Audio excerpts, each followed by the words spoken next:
Academy. Good evening everyone. Welcome to Harish Academy. Today we'll discuss December 17th current affairs in detail. ఇక ఇవాల్టి current affairs discuss చేసుకునే ముందు ఆస్పిరెంట్స్కి మరొక ముఖ్యమైన గమనిక, మన క్లాస్కి సంబంధించిన కంప్లీట్ ఇన్ఫర్మేషన్ పీడిఎఫ్ రూపంలో నెక్స్ట్ రోజు మన హరీష్ అకాడమీ వాట్సాప్ ఛానల్లో అందుబాటులో ఉంటుందండి. మన యూట్యూబ్ ఛానల్లో మన వీడియో కింద డిస్క్రిప్షన్ లింక్ ఉంటుంది. ఆ డిస్క్రిప్షన్ లింక్ని కనుక క్లిక్ చేసినట్టయితే మన వాట్సాప్ ఛానల్లో జాయిన్ అవ్వచ్చు. తద్వారా కంప్లీట్ ఇన్ఫర్మేషన్ని పీడిఎఫ్ రూపంలో పొందగలరు. సో ప్రతి ఒక్కరు కూడా మీ ఫ్రెండ్స్కి షేర్ చేయండి. హరీష్ అకాడమీ కరెంట్ అఫైర్స్ సంబంధించిన ఇన్ఫర్మేషన్ని మీరు పొందగలరని ఆశిస్తూ మన కరెంట్ అఫైర్స్లో భాగంగా ఫస్ట్ టాపిక్ని ఇవాళ డిస్కస్ చేసుకుందాం. ఇవాళ మన ఫస్ట్ టాపిక్ నిన్నటి టాపిక్కి కంటిన్యూషన్. ఇంటర్నేషనల్ రిలేషన్స్లో భాగంగా ప్రైమ్ మినిస్టర్ నరేంద్ర మోడీ గారి 3 నేషన్ టూర్, 3 దేశాల పర్యటన మనం డిస్కస్ చేసుకున్నాం కదా. మోడీ గారు ఆసియా ఖండంలోని దేశాలైన జోర్డాను, ఒమన్ కంట్రీకి, అలానే ఆఫ్రికా కాంటినెంట్లోని కంట్రీ అయిన ఇథియోపియా కంట్రీకి వెళ్ళారు అని చెప్పేసి. సో ఆ టూర్లో భాగంగా ఫస్ట్ జోర్డాన్ టూర్ని ముగించుకున్నారు prime minister Narendra Modi garu. Jordan తర్వాత ఇథియోపియాకి వెళ్ళారు.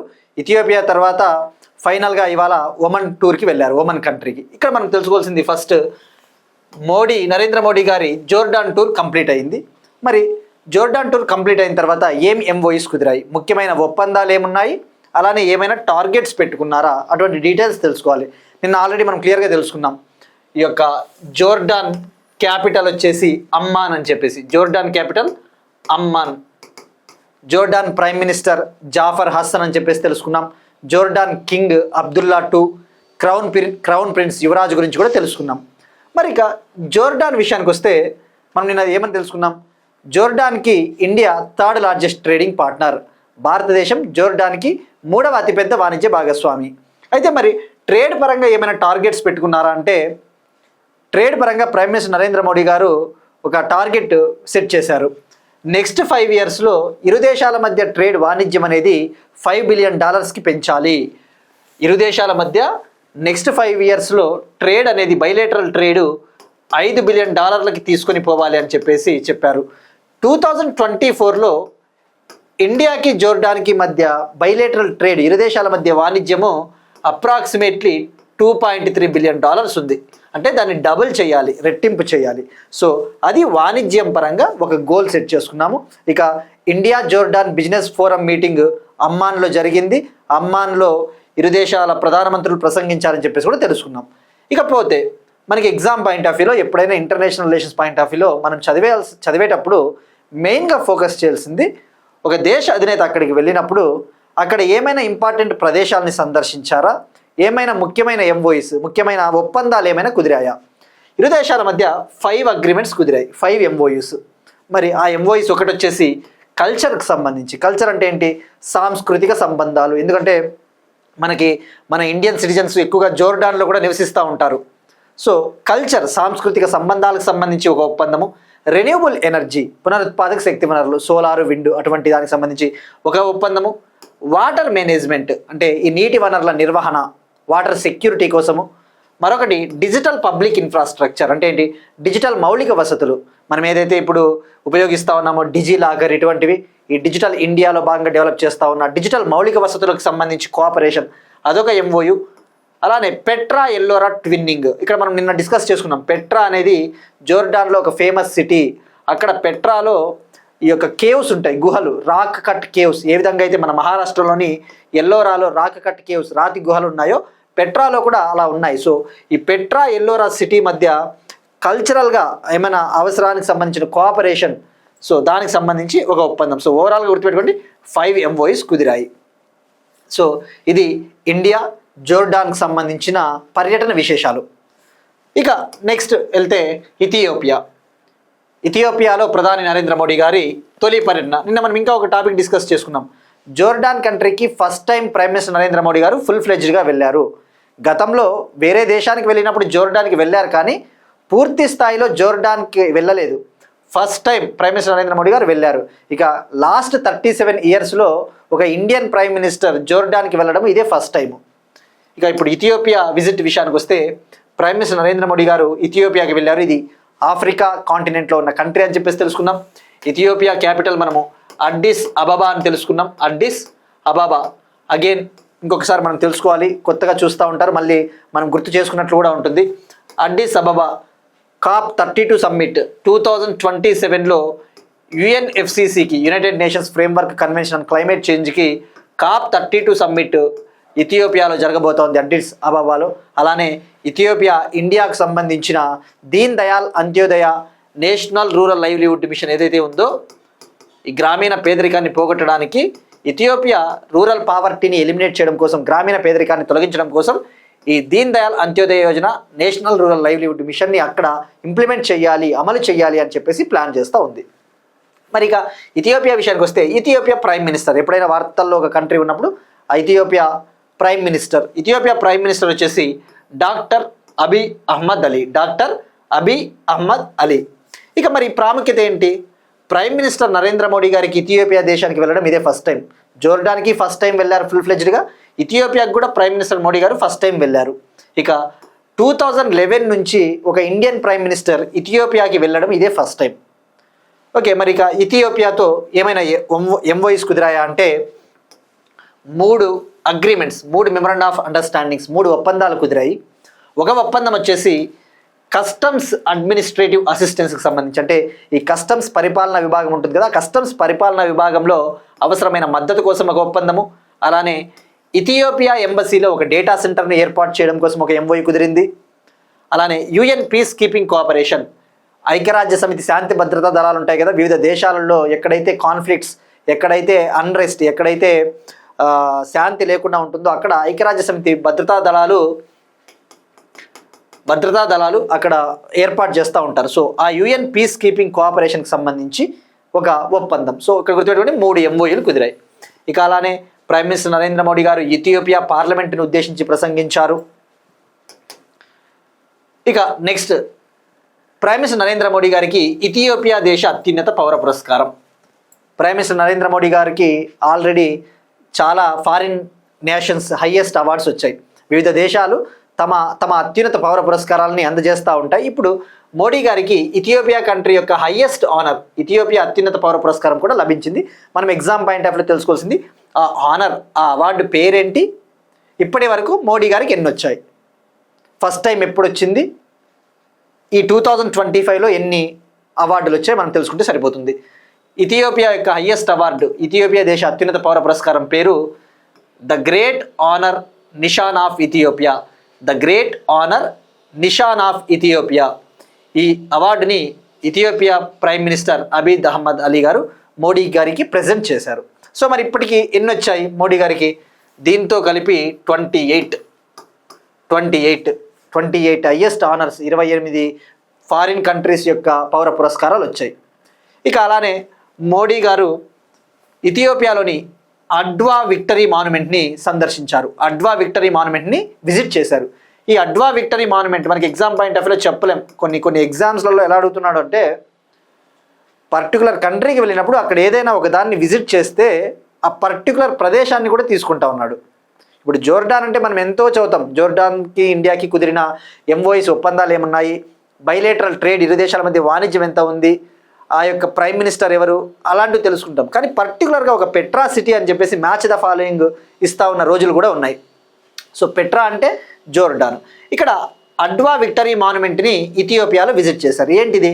ఇథియోపియా అడ్వా అనే ఒక వార్లో, ఒక యుద్ధంలో, అడ్వా అనే యుద్ధంలో గెలిచినప్పుడు ఆ ఒక స్మారకార్థం, అది ఒక మాన్యుమెంట్. ఇక అలానే ఇథియోపియాలోని సైన్స్ మ్యూజియంని, ఫ్రెండ్షిప్ పార్క్ని సందర్శించారు. ఇథియోపియాలోని సైన్స్ మ్యూజియంని, ఫ్రెండ్షిప్ పార్క్ని విజిట్ చేశారు.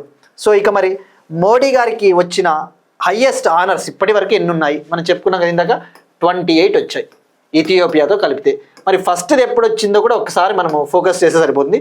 ఫస్ట్ టైం 2016లో సౌదీ అరేబియాకు చెందిన order of king Abdulaziz sash, 2016లో ఫస్ట్ అవార్డు సౌదీ అరేబియా నుంచి order of king Abdulaziz sash అనే అవార్డు వచ్చింది. అదే 2016లో ఆఫ్ఘనిస్తాన్కు చెందిన state order of Ghazi Amir Amanullah Khan అనే అవార్డు వచ్చింది. మనకి పేర్లు అవసరం లేదు, జస్ట్ గుర్తుపెట్టుకోండి. 2016లో తొలిసారిగా సౌదీ అరేబియా, ఆఫ్ఘనిస్తాన్ ఈ 2 కంట్రీలు ఇచ్చాయి. ఇక 2025 విషయానికి వస్తే ఎన్ని దేశాలు ఇప్పటివరకు ఇచ్చాయి కూడా గుర్తుపెట్టుకోండి. ఎందుకంటే ఇక 2025 ఇది December 17th కాబట్టి ఇంకా 13 రోజులు ఉన్నాయి. మళ్ళీ ఏమన్నా ఈ 13 రోజుల్లో ఇంకొక అవార్డు ఏమన్నా వస్తుంది విజిట్ అది తెలుసుకుందాం. ప్రస్తుతానికి అయితే 2025 ఎన్ని వచ్చాయంటే మౌరిషియస్ కంట్రీ నుంచి స్వీకరించారు. శ్రీలంకకి చెందిన మిత్ర విభూషణ 2025లో Mauritius, Sri Lanka, Cyprus, Ghana, Trinidad and Tobago, Brazil, Namibia, ఇప్పుడు ఇథియోపియా. సో ఓవరాల్గా ఎన్ని 2025లో 8 అవార్డ్స్ వచ్చాయి.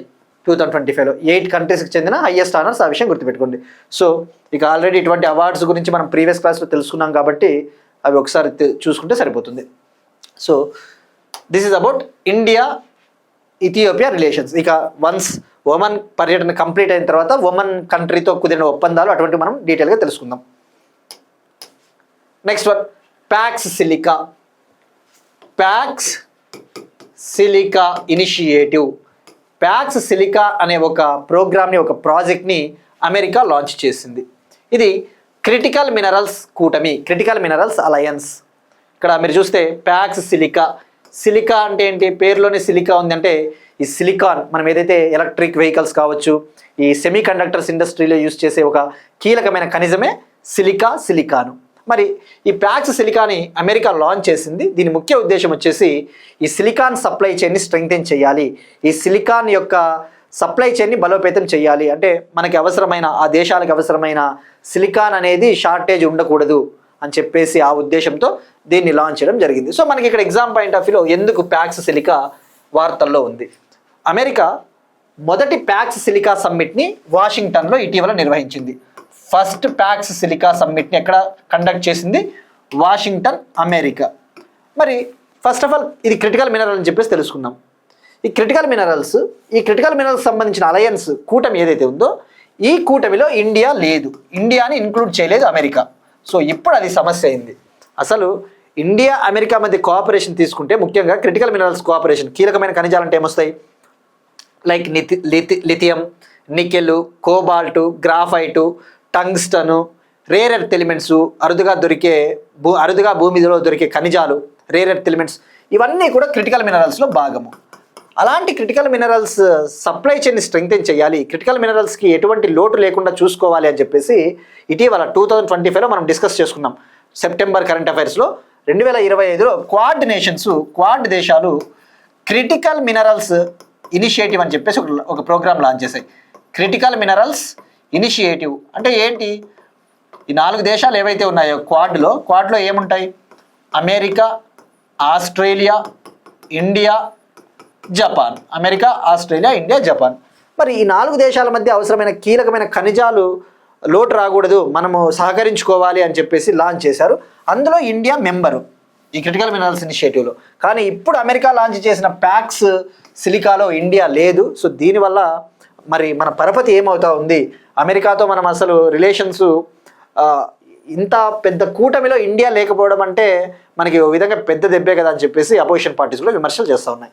సో ఎగ్జామ్ పాయింట్ ఆఫ్ వ్యూలో తెలుసుకోవాల్సింది ప్యాక్స్ సిలికా, ఇందులో ఏ కంట్రీస్ ఉన్నాయి తెలుసుకోవాలి. మరి ప్యాక్స్ సిలికా విషయానికి వస్తే countries present as of now మొదటిసారిగా జరిగిన ఫస్ట్ ప్యాక్స్ సిలికా సమ్మిట్లో అమెరికాతో పాటు జపాన్ ఉంది, రిపబ్లిక్ ఆఫ్ కొరియా అంటే south Korea, Singapore, Netherlands, America, Israel, United Arab Emirates, Australia ఉంది. అంటే క్వాడ్ దేశాలకు చెందిన 3 ఉన్నాయి, ఇండియా ఒక్కటి లేదు. సో ఇది మనం గుర్తుపెట్టుకోండి. ఇక క్రిటికల్ మినరల్స్ విషయానికి వస్తే డెఫినెట్లీ ఇంకొద్దిగా ఫోకస్ చేయాల్సిందే. సో ఇంకొక చిన్న రిమైండర్, చిన్న గమనిక ఏంటంటే ఈ క్రిటికల్ మినరల్స్ అయినా ఎకానమీకి సంబంధించిన ఇష్యూస్ అనేవి కంటిన్యూస్గా వార్తల్లో ఉన్నాయి. మనం వన్స్ ఒకసారి నీట్గా నోట్స్ రాసేసుకుంటే మళ్ళీ రివిజన్ కూడా అవసరం ఉండదండి. ఒక్కసారి ఫోకస్ చేసుకోండి, ఎందుకంటే ఇవి కంటిన్యూస్గా వార్తల్లో ఉంటాయి కాబట్టి ప్రతిసారి వీటి గురించి బ్యాక్గ్రౌండ్ తెలుసుకోవాల్సిందే. అదర్వైజ్ ఏదో పైన చెప్పినట్టే ఉంటుంది. సో ఈ క్రిటికల్ మినరల్స్ విషయానికి వస్తే India national critical minerals mission అనే ప్రోగ్రామ్ కూడా లాంచ్ చేసింది. 2025 జనవరిలో నేషనల్ క్రిటికల్ మినరల్స్ మిషన్ అనే ప్రోగ్రామ్ను కూడా లాంచ్ చేసింది. మరి ఇందులో భాగంగా 2022లో భారతదేశంలో కీలకమైన ఖనిజాలను గుర్తించడానికి భారత ప్రభుత్వం ఒక కమిటీ వేసింది. ఆ కమిటీ 30 మినరల్స్ని క్రిటికల్ మినరల్స్గా గుర్తించింది. ఎన్ని ఖనిజాలని? 30 ఖనిజాలని కీలకమైన ఖనిజాలుగా గుర్తించింది. మరి హైయెస్ట్ ప్రపంచంలో క్రిటికల్ మినరల్స్ వచ్చేసి చైనాలో ఉన్నాయి. చైనా టాప్ పొజిషన్లో ఉంది. ఇక మరి భారతదేశంలో ఎక్కడ దొరుకుతాయి? మనం డిస్కస్ చేసుకున్నాం కదా, రేర్ ఎర్త్ ఎలిమెంట్స్ అన్నా కూడా క్రిటికల్ మినరల్సే. ఆ రేర్ ఎర్త్ ఎలిమెంట్స్ హైయెస్ట్ వచ్చేసి చైనాలో ఉంటాయి. ఇండియా థర్డ్ ప్లేస్లో ఉంది. మరి ఇప్పుడు ఈ క్రిటికల్ మినరల్స్ ఇండియాలో ఎక్కడ ఉంటాయంటే, ఉదాహరణకు ఆంధ్రప్రదేశ్, తీర ప్రాంతాలైన ఆంధ్రప్రదేశ్ కావచ్చు, ఒడిషా, ఇటువంటి ప్రాంతాల్లో మోనజైట్ శాండ్స్ అని ఉంటాయి. మనకి థోరియం దొరుకుతుంది కదా, న్యూక్లియర్ ఎనర్జీని ఉత్పత్తి చేయడానికి అవసరమైన థోరియం ఏదైతే ఉందో ఆ థోరియం అనేది మోనజైట్ శాండ్స్, మోనజైట్ ఇసుకలో లభిస్తుంది. ఆ మోనజైట్ ఇసుకలో కొన్ని రకాల కీలకమైన ఖనిజాలు లభ్యమవుతాయి. ఉదాహరణకు రేర్ ఎర్త్ ఎలిమెంట్స్ లభ్యమవుతాయి ఈ మోనజైట్ శాండ్స్లో. అలానే జమ్మూ అండ్ కాశ్మీర్లో లిథియం దొరుకుతుంది. మహారాష్ట్రలో కొన్ని రకాల కీలకమైన ఖనిజాలు, రాజస్థాన్లో కూడా కొన్ని రకాల కీలకమైన ఖనిజాలు దొరుకుతాయి. సో ఆ విషయం గుర్తుపెట్టుకోండి. సో ఇక ఇటీవల అమెరికాకి చైనాకి మధ్య వివాదం ఎందుకు వచ్చింది ఇటీవల? మెయిన్గా క్రిటికల్ మినరల్స్కి సంబంధించే రేర్ ఎర్త్ ఎలిమెంట్స్. ఈ రేర్ ఎర్త్ ఎలిమెంట్స్ అంటే చెప్పాం కదా మనము, క్రిటికల్ మినరల్స్లో ఒక పార్టే రేర్ ఎర్త్ ఎలిమెంట్స్. అన్ని కీలకమైన ఖనిజాలు రేర్ ఎర్త్ ఎలిమెంట్స్ కావు, బట్ అన్ని రేర్ ఎర్త్ ఎలిమెంట్స్ కీలకమైన ఖనిజాలు అనే విషయం గుర్తుపెట్టుకోండి. రేర్ ఎర్త్ ఎలిమెంట్స్ అంటే ఏమొస్తాయి? 17 ఎలిమెంట్స్, అందులో 15 ల్యాంథనైడ్స్, 15 ల్యాంథనైడ్లు మరియు స్కాండియం, ఇట్రియం కలిపితే రేర్ ఎర్త్ ఎలిమెంట్స్. సో ఇక ఇటీవల అమెరికా చైనా పైన ట్యాక్స్ రేటును కూడా తగ్గించింది. మనం డిస్కస్ చేస్తున్నాం కదా, చైనా పైన గతంలో 57% టారిఫ్ విధించింది అమెరికా, కానీ ఇటీవల 47% తగ్గించింది. దానికి రీజన్ ఏంటంటే ఒక అగ్రిమెంట్. చైనా అమెరికా నుంచి సోయాబీన్ వాటిని దిగుమతి చేసుకోవాలని చెప్పేసి నిర్ణయం తీసుకునింది. సోయాబీన్ అగ్రికల్చర్ సోయాబీన్ ఉత్పత్తులు. చైనా ఏం చేస్తుంది? అమెరికాకి అవసరమైన రేర్ ఎర్త్ ఎలిమెంట్స్, కీలకమైన అరుదుగా దొరికే ఖనిజాలు అమెరికాకి సప్లై చేయబోతోంది. సో ఇవన్నీ కూడా ఇటీవల ఈవెన్ అమెరికాకి, ఆస్ట్రేలియాకి కూడా ఈ క్రిటికల్ మినరల్స్కి సంబంధించి ఒక ఒప్పందం కుదిరింది. So already we covered all those things in previous classes. So just focus on these things. Next one Vijay Diwas సందర్భంగా న్యూఢిల్లీలో పరమవీర్ గ్యాలరీ ప్రారంభం. నిన్న 1971 విజయ్ దివాస్ గురించి డిస్కస్ చేసుకున్నాం. 1971 ఆపరేషన్ ట్రిడెంట్లో భాగంగా ఇండియన్ నేవీ పాకిస్తాన్ని ఓడించింది. ఆ 1971లో బంగ్లాదేశ్ ఏర్పాటైంది. సో 1971 విజయ్ దివాస్ వచ్చేసి డిసెంబర్ 16 సెలబ్రేట్ చేసుకుంటాం. నిన్న తెలుసుకున్నాం. డిసెంబర్ 16 సందర్భంగా కోల్కతాలోని ఫోర్ట్ విలియం కొత్త పేరు వచ్చేసి ఇప్పుడు విజయదుర్గ్ వద్ద ఈ యొక్క సెలబ్రేషన్స్ కూడా నిర్వహించారు. మన యొక్క అమరవీరుల త్యాగాల గుర్తుగా వాళ్ళని గుర్తు చేసుకుంటూ దానికి బంగ్లాదేశ్ నుంచి 20 మెంబర్ టీం కూడా అటెండ్ అయ్యని చెప్పేసి తెలుసుకున్నాం. సో ఆ విజయ్ దివాస్ సెలబ్రేషన్స్ అనేవి న్యూఢిల్లీలో జరిగాయి, పుదుచ్చేరిలో జరిగాయి, డిఫరెంట్ పార్ట్స్ ఆఫ్ ద కంట్రీలో జరిగాయి, వివిధ ప్రాంతాలలో. నిన్న విజయ్ దివాస్ సందర్భంగా న్యూఢిల్లీలోని రాష్ట్రపతి భవన్లో రాష్ట్రపతి ద్రౌపది ముర్ము గారు పరమవీర్ గ్యాలరీని ప్రారంభించారు. పరమవీర్ గ్యాలరీని లాంచ్ చేశారు. దాని పేరు వచ్చేసి పరమవీర్ దీర్ఘ. మరి ఏంటి అసలు పరమవీర చక్ర? ఇక్కడ ఈ పరమవీర దీర్ఘలో ఇండియాలో ఇప్పటి వరకు పరమవీర చక్ర అవార్డు పొందిన వాళ్ళు 21 మెంబర్స్. ఆ 21 మెంబర్స్కి సంబంధించిన పోర్ట్రేట్స్, ఆ 21 మందికి సంబంధించిన చిత్రపటాలను ఇక్కడ పెట్టడం జరిగింది, వాళ్ళకి గుర్తుగా, వాళ్ళ స్మారకార్థము. సో ఇదేంటంటే ఒక గ్యాలరీ. ఈ గ్యాలరీలో ఇండియాలో పరమవీర చక్రాన్ని పొందిన అవార్డీస్ 21 పరమవీర చక్ర అవార్డీస్ గ్రహీతల ఫోటోలు ఇక్కడ ఉంచడం జరిగింది. సో ఇక్కడ పరమవీర చక్ర భారతదేశంలో మిలిటరీలో ఇచ్చే అత్యున్నత పురస్కారం. India's highest military honour Paramvir చక్ర. సో ఇవన్నీ గ్యాలంటరీ అవార్డ్స్లో వస్తాయి. సో గుర్తుపెట్టుకోండి, ఎంతమంది ఫోటోలు అంటే 21 పరమవీర చక్ర అవార్డీస్. ఇక కొన్ని ఫ్యాక్ట్స్ చూస్తే మనకి ఆర్మీకి, నేవీకి, ఎయిర్ ఫోర్స్కి సంబంధించి కొన్ని ఫ్యాక్ట్స్ ఎక్కువగా వార్తల్లో ఉంటాయి. ఉదాహరణకు ఏదైనా ఒక INS vessel, Indian naval ship vessel కనుక ఇండియన్ నేవీకి అప్పగించినప్పుడు ఆ నేవల్కి సంబంధించిన పర్సన్స్ అటెండ్ అవుతూ ఉంటారు. ఆర్మీకి సంబంధించిన మిసైల్స్ ఏమైనా లాంచ్ చేసినప్పుడు ఆర్మీ చీఫ్లు అటెండ్ అవుతూ ఉంటారు. ఇటువంటివి మనకి కంటిన్యూస్గా వార్తలు ఉంటాయి కాబట్టి ఒకసారి ఫ్యాక్ట్స్ రాసి పెట్టుకుంటే సరిపోతుంది. ప్రస్తుతం ఇండియాకి చీఫ్ ఆఫ్ ద డిఫెన్స్ స్టాఫ్గా జనరల్ అనిల్ చౌహాన్ గారు ఉన్నారు. CDS, chief of the defence staff అంటే ఏంటి? త్రివిధ దళాల అధిపతి. Chief of the defence staff general Anil Chauhan garu ఉన్నారు. ఆర్మీ చీఫ్ అయితే general Upender Dwivedi garu. Air force chief marshal Amarpreet Singh. Navy chief అయితే admiral Dinesh K Tripathi. Navy chief అయితే అడ్మిరల్ దినేష్ కే త్రిపాఠి, గుర్తుంచుకోండి. నెక్స్ట్ వన్, బిల్స్కి సంబంధించి బిల్లులు. మనం ప్రీవియస్ క్లాసెస్లో ఇన్సూరెన్స్ అమెండ్మెంట్ బిల్లు గురించి డిస్కస్ చేసుకున్నాము. అలానే ఈ వికసిత్ భారత్ అధిష్టాన బిల్లు డిస్కస్ చేసుకున్నాము. సో ఈ బిల్లులకు సంబంధించి మనకి వార్తల్లో ఉన్నప్పుడు ఆ బిల్లులో ఉన్న ఫీచర్స్ ఏంటో తెలుసుకోవాలా. ఇప్పుడు లోక్సభలో ఇండియన్ గవర్నమెంట్ న్యూక్లియర్ ఎనర్జీ సెక్టార్కు సంబంధించి న్యూక్లియర్ ఎనర్జీ సెక్టార్లో ప్రైవేట్ సెక్టార్ని ఇన్వైట్ చేయాలి, ప్రైవేట్ సెక్టార్ పెట్టుబడులను ఆకర్షించాలి అని చెప్పేసి శాంతి అనే ఒక బిల్ని ఇంట్రొడ్యూస్ చేశారు. ఇక్కడ మనం ప్రీవియస్ క్లాస్లో డిస్కస్ చేసుకున్నట్టు ఇటీవల ఇన్సూరెన్స్ సెక్టార్లో ఎఫ్డిఐని 74% నుంచి 100%కి పెంచే ఒక బిల్కి, ఇన్సూరెన్స్ అమెండ్మెంట్ బిల్ 2025కి ఆమోదం తెలపడం జరిగింది. ఆ బిల్లుకి ప్రస్తుతానికి లోక్సభలో ఆమోదం తెలిపారు, ఇంకా రాజ్యసభలో ఆమోదం తెలపాల్సిన అవసరం ఉంటుంది. సో ఇప్పుడు శాంతి అనే బిల్ ఏంటి అది తెలుసుకోవాలి. ఇది న్యూక్లియర్ ఎనర్జీ సెక్టార్లో ప్రైవేట్ సెక్టార్ పెట్టుబడులు. అంటే ఇప్పటి వరకు న్యూక్లియర్ ఎనర్జీ అనేది మొత్తం ఇండియన్ గవర్నమెంట్ ఆపరేషన్లోనే ఉంది, ఇండియన్ గవర్నమెంట్ ఆధీనంలో ఉంది. ఇండియాలో డిపార్ట్మెంట్ ఆఫ్ అటామిక్ ఎనర్జీ ఏదైతే ఉందో, డిపార్ట్మెంట్ ఆఫ్ అటామిక్ ఎనర్జీ, ఇది డైరెక్ట్గా ప్రైమ్ మినిస్టర్ కింద ఉంటుంది, డైరెక్ట్గా ప్రధానమంత్రి దీని బాధ్యతలు చూసుకుంటాడు. ఈ న్యూక్లియర్ ఎనర్జీలోకి ఫారిన్ పెట్టుబడులను ఆకర్షించారు, ఈవెన్ ప్రైవేట్ సెక్టార్ని అలౌ చెయ్యరు.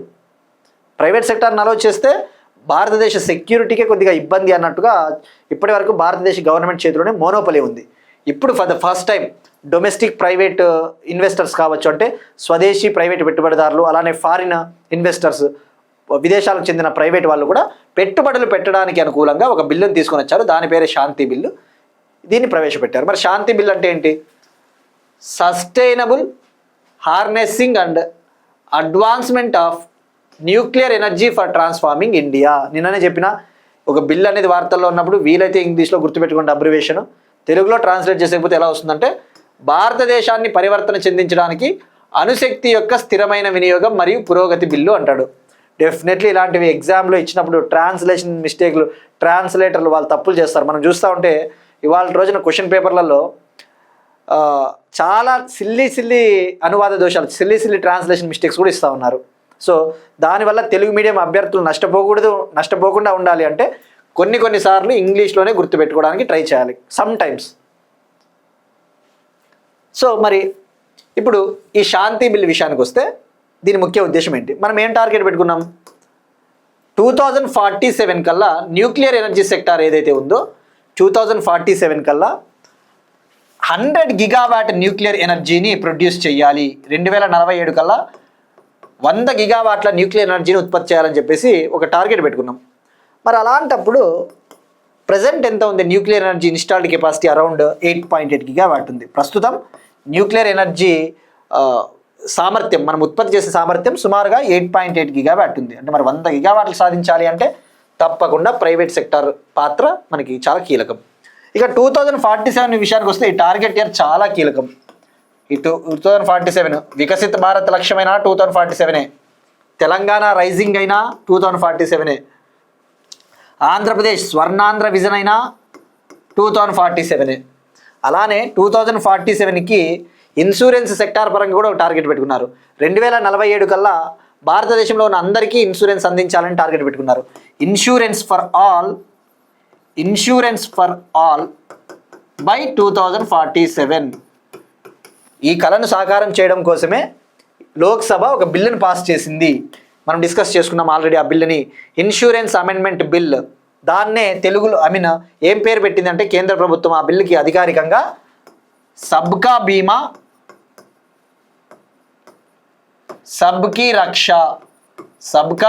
సబ్కీ రక్ష బిల్, ఇన్సూరెన్స్ అమెండ్మెంట్ బిల్ 2025కి ఆ పేరు గుర్తుపెట్టుకోండి, రైట్? ఇక మరి బిల్లులో ఉన్న ప్రొవిజన్స్ విషయానికి వస్తే ఏమున్నాయి ముఖ్యమైన నిబంధనలు? ఇండియాలో న్యూక్లియర్ ఎనర్జీ సెక్టార్కి సంబంధించి రెండు ఇంపార్టెంట్ యాక్ట్స్ ఉన్నాయి. అటామిక్ ఎనర్జీ యాక్ట్ 1962, అణుశక్తి చట్టం 1962, civil liability for nuclear damage act 2010. Civil liability for nuclear damage act 2010, అణు నష్టానికి పౌర బాధ్యత చట్టం 2010 అని. ఈ రెండు కీలకమైన చట్టాలు. అయితే ఇండియాలో nuclear energy sector for example foreign కంట్రీకి చెందిన ఒక ఇన్వెస్టర్ న్యూక్లియర్ ప్లాంట్ ఏర్పాటు చేశాడు. అవసరమైన న్యూక్లియర్ రియాక్టర్లు నేను అందించాను అనుకుందాం, నేను విదేశీ పెట్టుబడిదారు. అయితే దురదృష్టవశాత్తు అన్ఫార్చునేట్లీ ఏదైనా న్యూక్లియర్ యాక్సిడెంట్ జరిగితే, ఈ యొక్క న్యూక్లియర్ దుర్ఘటన జరిగితే అక్కడ ప్రజలు మరణించడానికి ఆస్కారం ఉంటుంది, చాలా నష్టం వస్తుంది. సో అలాంటప్పుడు ఏం చేస్తారు, భారత ప్రభుత్వం ఏం చేస్తుందంటే ఈ civil liability for nuclear damage act 2010 కింద ఎవరైతే ఆ న్యూక్లియర్ రియాక్టర్లు సప్లై చేసి ఉంటారో వాళ్ళే బాధ్యత వహించాలి, వాళ్ళే కాంపెన్సేషన్ చెల్లించాలి. దాన్నే లయబిలిటీ అంటారు, లయబిలిటీ. మరి అయితే దీనివల్ల ఒక డ్రాబ్యాక్ ఏంటంటే సిఎల్ఎన్డి యాక్ట్ 2010 వల్ల వీళ్ళు ఏం చెప్తా ఉన్నారు, మేము న్యూక్లియర్ ఎనర్జీ సెక్టార్లో పెట్టుబడులు పెట్టడానికి ముందు రాకపోవడానికి మెయిన్ రీజనే మా పైన వేస్తూ ఉన్నారు, మొత్తం ఏదైనా యాక్సిడెంట్ జరిగితే మేము నష్టపోతా ఉన్నాం, మేము డబ్బులు చెల్లించాల్సి వస్తుందని చెప్పేసి. సో ఇప్పుడు దీన్ని సవరించడం కోసము, ఈ న్యూక్లియర్ ఎనర్జీ సెక్టార్లో పెట్టుబడులను ఆకర్షించడం కోసం, ప్రైవేట్ పెట్టుబడులను ఆకర్షించడం కోసం ఈ బిల్లును తెచ్చారు. ఈ బిల్లు అటామిక్ ఎనర్జీ యాక్ట్ 1962ని మరియు civil liability for nuclear damage act 2010ని రీప్లేస్ చేస్తుంది, వీటిని తొలగిస్తూ ఉంది. అంటే తొలగించడం అంటే కొద్దిగా సవరణలు చేయబోతా ఉంది. అలానే ఈ బిల్లు ద్వారా ఈ యొక్క శాంతి బిల్లు ఏం చేయబోతా ఉందంటే ఈ న్యూక్లియర్ ఎనర్జీకి సంబంధించి ఒక అటానమస్, ఒక ఇండిపెండెంట్ అథారిటీ, ఒక రెగ్యులేటర్, ఒక నియంత్రణ సంస్థను కూడా ఏర్పాటు చేయబోతోంది.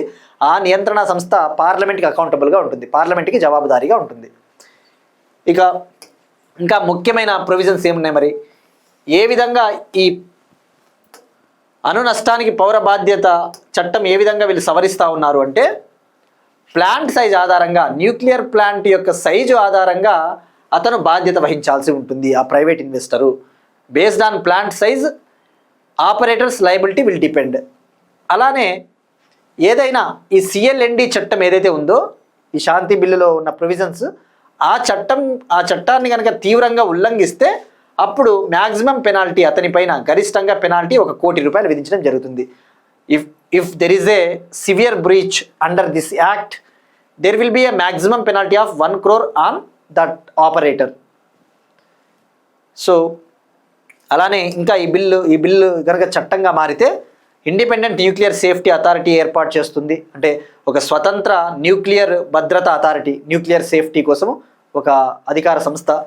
డెడికేటెడ్ న్యూక్లియర్ ట్రిబ్యునల్ని ఏర్పాటు చేయాలని చెప్తుంది. న్యూక్లియర్ ట్రిబ్యునల్ అంటే ఏదైనా ఈ లయబిలిటీకి సంబంధించి ఏమైనా వివాదాలు, డిస్ప్యూట్స్ వస్తే వాటిని పరిష్కరించడం కోసం ఒక ట్రిబ్యునల్. అలానే స్మాల్ మాడ్యులర్ రియాక్టర్స్కి సంబంధించి స్మాల్ మాడ్యులర్ రియాక్టర్స్కి కూడా ఇది మంచిగా ఊతమిస్తుంది, సపోర్ట్ చేస్తుంది. ఇక స్మాల్ మాడ్యులర్ రియాక్టర్స్ని డెవలప్ చేయడం కోసం యూనియన్ బడ్జెట్ 2025-26లో 20,000 కోట్లతో ఒక మిషన్ని కూడా లాంచ్ చేసింది కేంద్ర ప్రభుత్వం. 20,000 crore machine.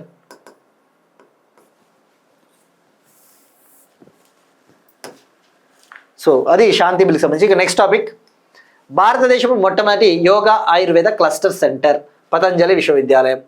India's first yoga Ayurveda based cluster centre Patanjali university.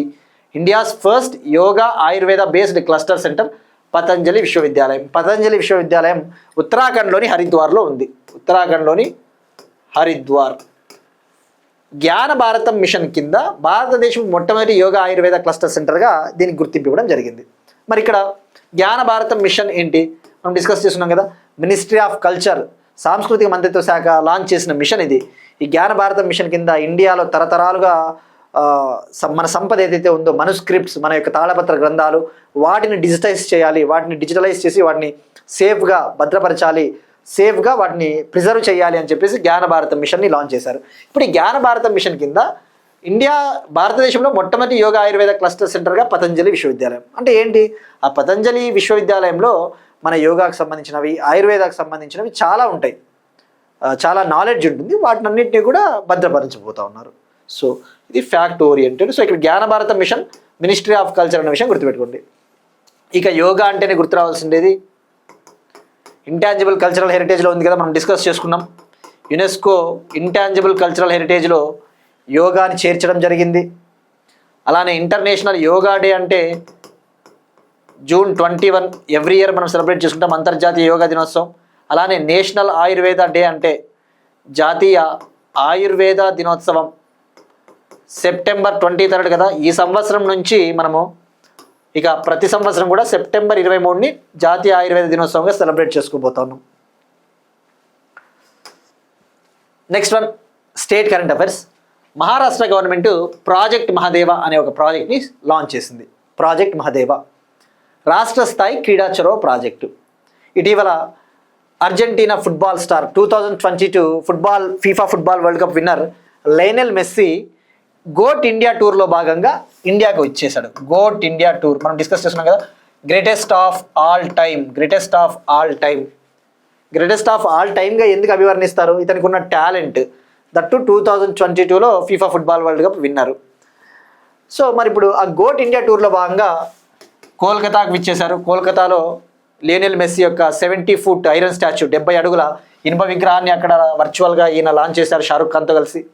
Next హైదరాబాద్కి వెళ్ళాడు. హైదరాబాద్లో football match Revanth Reddy 9 versus Lionel Messi 10 పేరిట ఒక మ్యాచ్ ఆడారు. హైదరాబాద్ నుంచి ముంబైకి వెళ్ళాడు. ముంబైకి వెళ్ళిన తర్వాత అక్కడ ఈ ప్రాజెక్ట్ మహాదేవ్ని లాంచ్ చేశారు. ఈ ప్రాజెక్ట్ మహాదేవ్ ముఖ్య ఉద్దేశం, ముంబై తర్వాత ఢిల్లీకి వెళ్ళాడు, గుర్తుపెట్టుకోండి, ఢిల్లీ ఫైనల్గా. మరి ఇక ఈ ప్రాజెక్ట్ మహాదేవ్ ముఖ్య ఉద్దేశము మహారాష్ట్రలో అండర్-13 ఫుట్బాల్ ప్లేయర్స్ని ఎంకరేజ్ చేయాలి. మహారాష్ట్రలో అండర్-13 13 ఏళ్లలోపు ఫుట్బాల్ ప్లేయర్లని వాళ్ళ యొక్క ప్రతిభని, వాళ్ళ టాలెంట్ని ఐడెంటిఫై చేసి వాళ్ళ ప్రతిభను గుర్తించి వాళ్ళని డెవలప్ చేయాలి, వాళ్ళకి అవకాశాలు కల్పించాలి. ఇందులో భాగంగా వాళ్ళకి స్కాలర్షిప్స్, ఫారిన్ కోచ్ల చేత ట్రైనింగ్ అటువంటివి ఇవ్వడం జరుగుతుంది. సో మరి దీన్ని ఎవరి సహకారంతో నిర్వహించబోతున్నారంటే మహారాష్ట్ర స్టేట్ స్పోర్ట్స్ డిపార్ట్మెంటు, అలానే కొన్ని సంస్థలు, మిత్ర, మహారాష్ట్ర ఇన్స్టిట్యూషన్ ఫర్ ట్రాన్స్ఫర్మేషన్, మనకి ఇవి అవసరం లేదు, కొన్ని సంస్థల సహకారంతో, ముఖ్యంగా మహారాష్ట్ర స్టేట్ స్పోర్ట్స్ డిపార్ట్మెంటు, మిత్ర అంటే మహారాష్ట్ర ఇన్స్టిట్యూషన్ ఫర్ ట్రాన్స్ఫర్మేషన్, విఎస్టిఎఫ్ అంటే విలేజ్ సోషల్ ట్రాన్స్ఫర్మేషన్ ఫౌండేషను, వీఫా అంటే వెస్టర్న్ ఇండియా ఫుట్బాల్ అసోసియేషన్, అటువంటి సంస్థలతో కలిసి లాంచ్ చేయడం జరిగింది. సో ఫుట్బాల్కి ఈవెన్ మన తెలుగు రాష్ట్రమైన తెలంగాణ కూడా చాలా ప్రాముఖ్యత ఇస్తుందని చెప్పవచ్చు. తొలిసారిగా ఇండియాలో ఫీఫా ఉమెన్ ఫుట్బాల్ అకాడమీని కూడా హైదరాబాద్లో ఏర్పాటు చేయబోతున్నారు. మహిళల కోసం ప్రత్యేకంగా ఒక ఫీఫా ఫుట్బాల్ అకాడమీని ఎక్కడ ఏర్పాటు చేస్తున్నారు ఇండియాలో ఫస్ట్ టైం అంటే హైదరాబాద్.